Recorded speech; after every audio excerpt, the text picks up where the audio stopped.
got the hook out. Just nailed about a, I don't know, 2-pounder on a little 6-inch Bass Pro Shop senko, and I just got him on some structure. Nice fish. I'll get the release, but there he is. But it feels so good to get that fish in, because I normally fish 40-pound braid on my bait casters, just so that when I'm in structure and stuff, I can get them out really fast, and just all stuff like that. But I switched over to monofilament because price-wise, braid was getting on the expensive side, but I literally probably missed about 10 to 15 fish today, because every time I go to set the hook on it, it's like my line is an elastic, and I just can't get the good hook set on it, and I either hook them and they throw it because I didn't get a good hook set on them, or I just want to be able to hook them.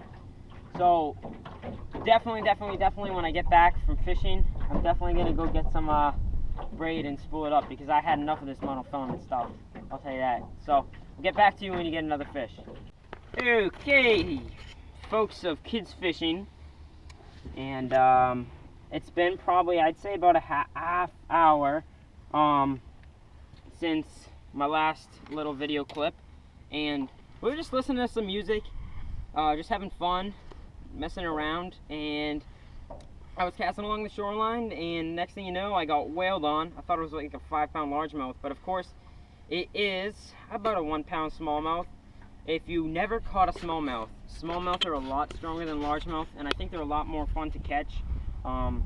This thing was just digging me down into the structure. I had to keep him up, and it's super fun on a very stiff, lightweight rod. I'm using a Skeet Reese rod. It's not the best rod, but it's a blast to catch these fish on. So there's a smallmouth. Here's the release of him. There he goes. And so I caught that again. I'm using a 1/0 Gamakatsu offset worm hook, and I'm just getting this Bass Pro Shops like 5-inch, 6-inch senko. The color would kind of be like a June bug a little bit, but it's not labeled as being June bug color. Probably gonna have to get a new worm soon, because those fish rip it up. But I just wacky rig it like that, just cast it up along the shore, and I'm letting it, what I'm doing is I'm letting it sink down slowly and flutter on it, and if a fish doesn't hit it, then I just reel up a little bit, pull it up, and let it do the same thing, and I do that about 3 times, get it about 6 feet off the shoreline, and then I just reel it up and I recast. Interestingly enough, I cast up on the shore, it got banged, I set the hook, I missed it of course, because I am so not used to this monofilament, but right after I set the hook, the lure kind of shot out of its mouth, and then it started to flutter down again. It came back and it whacked it right on the surface, so it was pretty cool. And so we'll get back to you when we get another fish. If we do get another fish, I plan on getting another fish. And alrighty, it is Max here. I'm back here again. Same day. Using the same thing, the wacky rig. It's been about 2 hours since my last fish, but this is a lot better than what the fishing has been before. This is about a 1-pounder, maybe 1.5. And he's really dark. It's a real dark fish for this lake. He's like root beer colored on the nose. Look at that. You see that? That's crazy.